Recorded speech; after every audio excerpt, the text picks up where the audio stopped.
कृपा करो मुझ ऊपरे सुख निधि सहजानंद। गुण तमारा गाववा बुद्धि आपजो सुख कंद।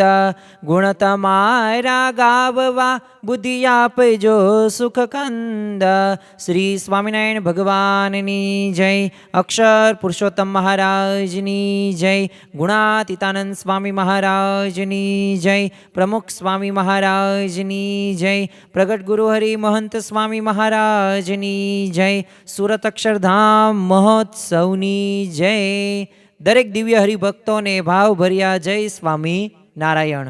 આજનો દિવસ એટલે ખગાસ્ત્ર ચંદ્રગ્રહણનો દિવસ। તો આજના દિવસે આપણે ટૂંકમાં એવી માહિતી જોઈએ કે આ ખગાસ્ત્ર ચંદ્રગ્રહણ છે શું અને ખરેખર આ વેદની શરૂઆત ક્યારે થાય છે, એ ગ્રહણ સ્પર્શની એ શરૂઆત ક્યારે થાય છે અને ગ્રહણ મુક્તિ ક્યારે થાય છે અને આપણે શું શું કરવું જોઈએ। અને મહંત સ્વામી મહારાજ સત્સંગ દીક્ષા ગ્રંથની અંદર એ 264 અને 265માં શ્લોકની અંદર શું શું આજ્ઞા કરે છે એની આજે આપણે ટૂંકમાં માહિતી જોવાના છીએ। આમ તો હરિભક્તો માટે આ ગ્રહણ પાળવું એ ખૂબ અગત્યની વાત છે, કારણ કે તારીખ 3 આજના દિવસે આપણે પૂર્વ ભારત, મધ્ય ભારત ને પશ્ચિમ ભારતની અંદર એ ઘણા બધા પ્રદેશોની અંદર આ ખગાસ્ત્ર ચંદ્રગ્રહણ થવાનું છે અને સાંજે 6:44 થી 6:47 સુધી એટલે કે 3 મિનિટ દરમિયાન એ ગ્રહણ દેખાવાનું છે।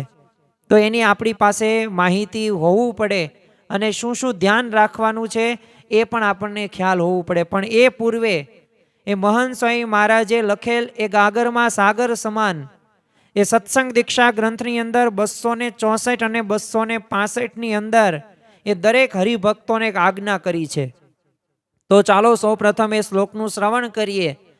આદિત્ય ચંદ્ર યોગ્રાહમ કાલે સત્સંગી ભી સમે પરિતજ્ય કિયા સર્વમ કર્તવ્યમ ભજનમ હરે નિંદ્રામ ચ ભોજનમ ત્વક્તામ તદેક્રત્રોપવિશ્યતમ કર્તવ્યમ ગ્રહ મુક્તત્યમ ભગવત કીર્તાનિ દેકમ।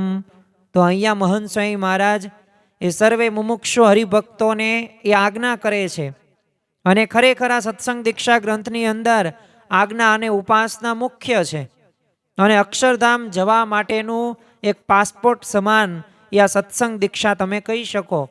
તો એની અંદર આ 264 અને 265માં આપણા પ્રાણ પ્યારા ગુરુ હરિ મહંત સ્વામી મહારાજ કહે છે કે સર્વે સત્સંગીઓએ સૂર્ય કે ચંદ્રના એ ગ્રહણ કાળે બધી ક્રિયાનો ત્યાગ કરીને ભગવાનનું ભજન કરવું। જો ભગવાનનું ભજન કરવું એ તો મહત્વની વાત છે, કારણ કે યોગીજી મહારાજ કહેતા ભગવાન ભજી લેવા અને ભગવાનનું ભજન કરવું ને એનાથી બીજી કોઈ મોટી વિશેષ વાત નથી, કારણ કે ભગવાનના ભજનથી જ એ આપણું આત્માનું કલ્યાણ થશે, એકાંતિક ધર્મ સિદ્ધ થશે અને આત્યંતિક કલ્યાણ થશે અને બ્રહ્મરૂપ થઈને પરબ્રહ્મની ભક્તિ કરી શકીશું। એટલે પ્રથમ આજ્ઞા કરી કે બધી ક્રિયાનો ત્યાગ કરીને ભગવાનનું ભજન કરવાનું। પછી મહંત સ્વામી મહારાજ કહે છે કે એ સમયે નિંદ્રા અને ભોજનનો પણ ત્યાગ કરવાનો છે અને એક સ્થળે બેસીને એ ગ્રહણ પૂર્ણ થાય ને ત્યાં સુધી એ ભગવત કીર્તનાદિ કરવું, એટલે કે ભક્તિ કરવી, ભજન કીર્તન કરવું અને ખરેખર ભગવાનનું ભજન કરવું એક ઘણી બધી અગત્યની વાત ગણી શકાય છે। પરંતુ આ ગ્રહણ વેદની શરૂઆત ક્યારે થાય છે એ પણ આપણને ખ્યાલ હોવું જોઈએ। આ ગ્રહણ સ્પર્શની શરૂઆત ક્યારે થાય છે અને ગ્રહણ મુક્તિ ક્યારે થાય છે? તો જો આજની તારીખ 3/3/2026 અને સવારે એ 9:44થી ગ્રહણ વેદની શરૂઆત થઈ ગઈ છે।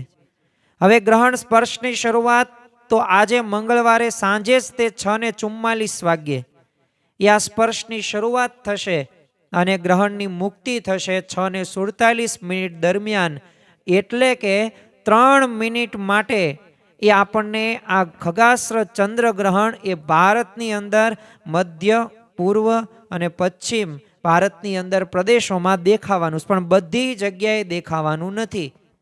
અને ખરેખર આજે આપણે સવારથી એ ગ્રહણનો વેદ બેસે ને ત્યાર પછી આપણે જમી શકાય નહીં, ખાલી આપણે પાણી જ પીવું જોઈએ।